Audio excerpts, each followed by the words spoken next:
Hey guys, making this video with my 2008 YFZ450 because I've been having a starting problem with it for about the past, I don't know, week and a half, 2 weeks.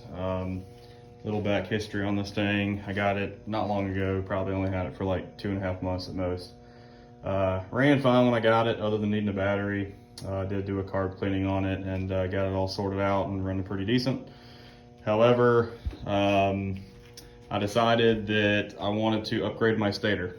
Reason being, to those of you who don't know, the factory stators, at least on the 08s, I can't speak for all your model YFCs, but the 08s have the split coil stators set up from the factory. So like half the stator recharges the battery, DC voltage or whatever, and then the other half powers the headlights with AC voltage, requiring the quad to be running for you to have headlights. Well, I don't like that.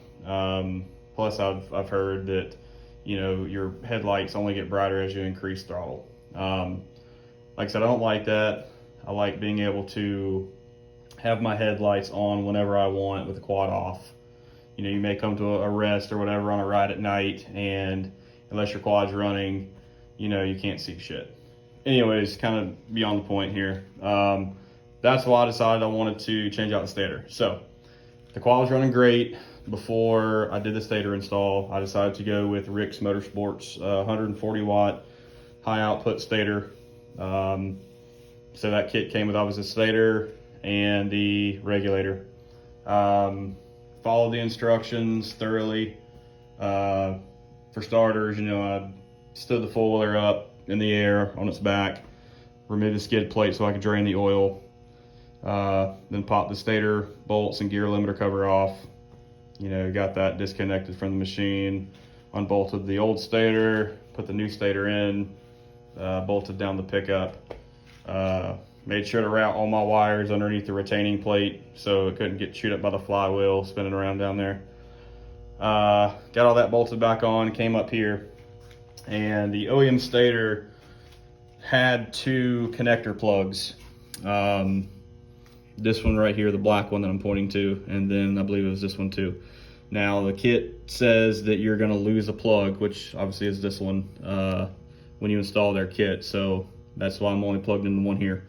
Then you have two yellow wires also come, you know, down from the stator. Assuming these are your trigger coil, pickup coil, whatever wires. These run down to the also Ricks regulator right here. So, and they say on there that, you know, if your quad doesn't want to start up, that you can switch these wires back and forth, which I have been doing, and I see no difference. So yeah, so like I said, I got all that put together. Went to test it, you know, the other week. Didn't start yet because I didn't have oil at the time, but you know, I tested the headlights to see if they would come on with the quad not running, and they in fact came on. So you know, it took me about a week or so to get oil put back in the motor so I could go to start it and see if it'd want to start.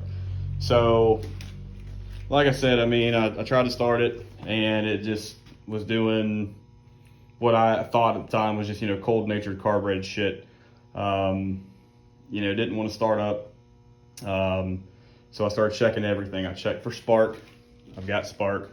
I've pulled the plug out of the head, plugged it back into the coil, touched it up against the motor. I've got blue spark. I know I'm getting fuel. I've cleaned the carburetor. I've pulled the pilot jet out and stuff, and you know, removed the float and the needle valve, and you know, sprayed out the screening underneath all that. Got it clean. Obviously got the carburetor assembled back on the bike. And while I'm diagnosing, you know, I'll every time I'm done, I will open the drain plug down here on the bottom of the carb, and I will drain any, you know, gas out of the bowl until I, you know, mess with it the next time, however long that may be. So I don't like leaving fuel in the bowl to gum stuff up. So upon draining the bowl, I do know gas is at least getting into the carburetor. So like I said, I know I'm getting spark, I know I'm getting fuel. It does have a brand new battery on here. As you can tell, I leave it hooked up. Battery charger and flashing green. It's good. It's a 200 CCA diehard battery, AGM. That's good. Air filter's brand new. I've got brand new Maxima 10W40 oil in this thing. I even just put it's had a brand new spark plug in it since I've gotten it, but just, I wouldn't have had to replace it. Sorry, the guys, the lights got off here. It's always had a brand new spark plug in it since the first day I owned it. Normally these things call for a CR80 spark plug, which is a standard spark plug. I'm prone to running iridium plug, so I've put a CR80 IX in there, NGK plug still, just iridium. And when it was doing all this, I went ahead and ordered more spark plugs in the event that it may have just been a wet fouled plug. So today I actually got my delivery in, ordered for just standard CR80s. So the thing even has a brand new spark plug in it. Wait a second for these lights to come back on. These are just fluorescents. They like to time out sometimes. Anyways, so yeah, I'm working with pretty much all new stuff. I'm just a little confused here. I'm not sure if I'm dealing with an issue with the Ricks Stator kit, or if this just happens to be a coincidence and there's something else going on with the four-wheeler. I've done about all the testing that I can do. Probably not that can be done, but that I can do. And I'm almost to the point now where I want to take this thing to the shop and have them look at it, which I've been trying to avoid because I know it's going to be expensive. Hourly rates are really outrageous. And then not knowing if this is going to be something electrical or what. This can just potentially get really expensive.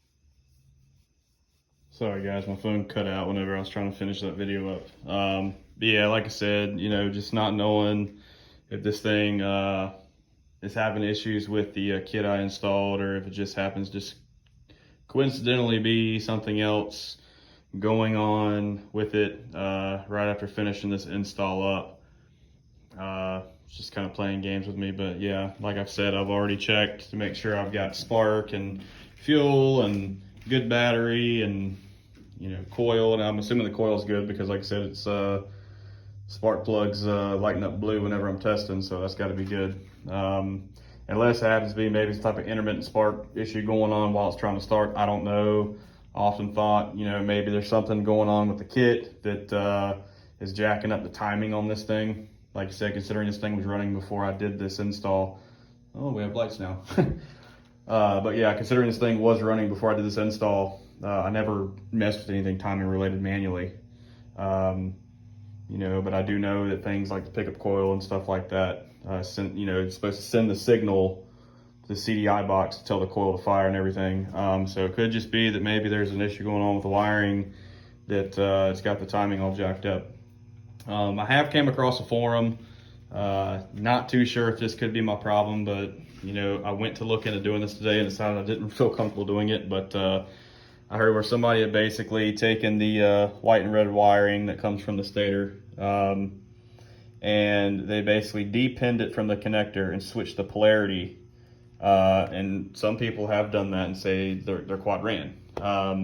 What I get out of that is these companies that sell you these stator kits, I feel like they're sourcing things like the trigger pickup coils, whatever, pulse coils, from like, sorry guys, I really was not supposed to be filming this video. My phone cut out again.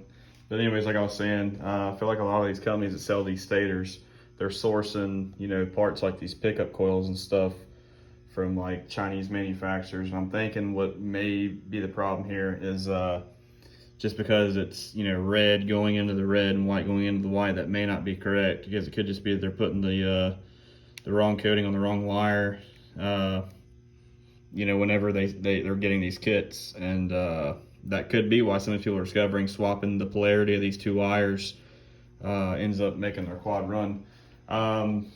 Like I said, it makes sense, and I was willing to give it a shot, but the thing that makes me leery in doing that is depinning these connectors, and then, if number one, if it doesn't work, then number two, if I can't get it to close back and have a proper clamp, then I'll be having a, wishy-washy connection. I don't want to fool with all that, but basically what this thing's been doing is it's like some days when I'm starting it, like I'll get a little bit of like a popping or something coming from the airbox.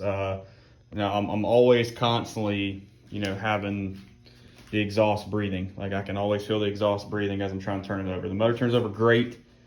It's not slow. I mean, it's turning over fine. It's just, it's not starting. I did earlier today take the plug out and try to pour a little bit of gas down the spark plug hole. And I feel like I may have gotten a little hit. It was kind of hard to tell because it probably happened so fast, but I tried a little bit more after that time and I couldn't get it to do anything else. So yeah, I'm kind of stuck here. I think one thing I probably haven't mentioned yet, I did reach out to Ricks. I forget if I've already said this or not. I apologize if I have.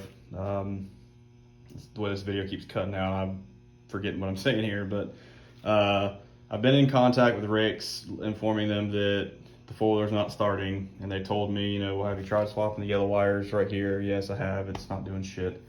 They said, well, if you're having a starting issue, it's going to be ignition related, so check your trigger coil wire, which I have, which is basically, disconnecting this 2-in connector and then sticking your probes from your voltmeter down in there and, getting an ohm reading. And I think I was at like 290 or something like that. So I'm in spec for what they're saying it's supposed to be. So yeah, I'm just a little confused here. I'm not sure what else to look for, but this thing just will not start. And it started fine before doing this. So I'm just kind of, all right guys, if I'm died again. Yeah, I'm about to wrap this one up. Yeah, if anybody has any ideas of anything else to look into, maybe something I've overlooked, or if you've maybe installed a Ricks Motorsports Stator and Regulator kit and ran into a similar problem, if you could give me a helping hand, maybe on what you did to resolve your issue, I would greatly appreciate it. Thanks, guys.